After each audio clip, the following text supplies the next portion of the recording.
सुरार्चितलिङ्गं निर्मलभासित शोभितलिङ्गम्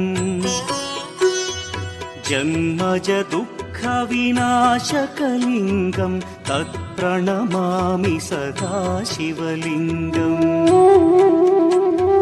देवमुनिप्रवरार्चितलिङ्गं कामदहन करुणाकरलिङ्गम्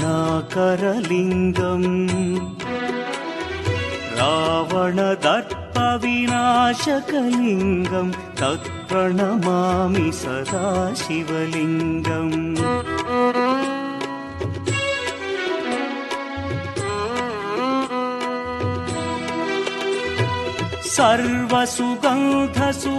सर्वसुगन्धसुलेपितलिङ्गं बुद्धिविवर्धनकारणलिङ्गं सिद्धसुरासुरवन्दितलिङ्गं तत्प्रणमामि सदा शिवलिङ्गं कनकमहामणिभूषितलिङ्गं फणिपतिवेष्टितशोभितलिङ्गम्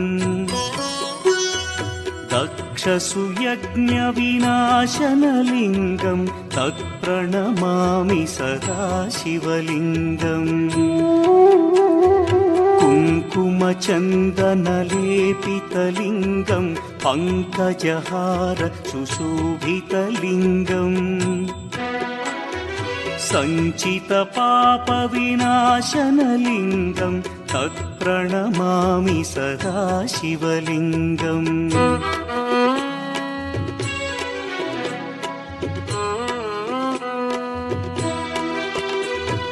देवगणार्चितसेवितलिङ्गं भावैर्भक्तिभिरेव च लिङ्गं दिनकरकोटिप्रभाकरलिङ्गं तत्प्रणमामि सदा शिवलिङ्गम् अष्टदलोपरिवेष्टितलिङ्गं सर्वसमुद्भवकारणलिङ्गम्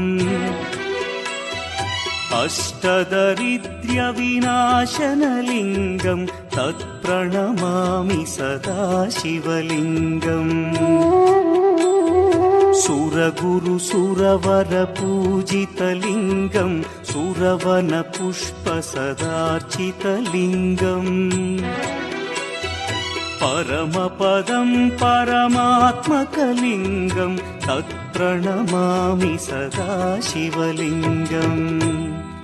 लिङ्गाष्टकमिदं पुण्यं यः पठेच्छिवसन्निधौ शिवलोकमवाप्नोति शिवेन सह मोदते।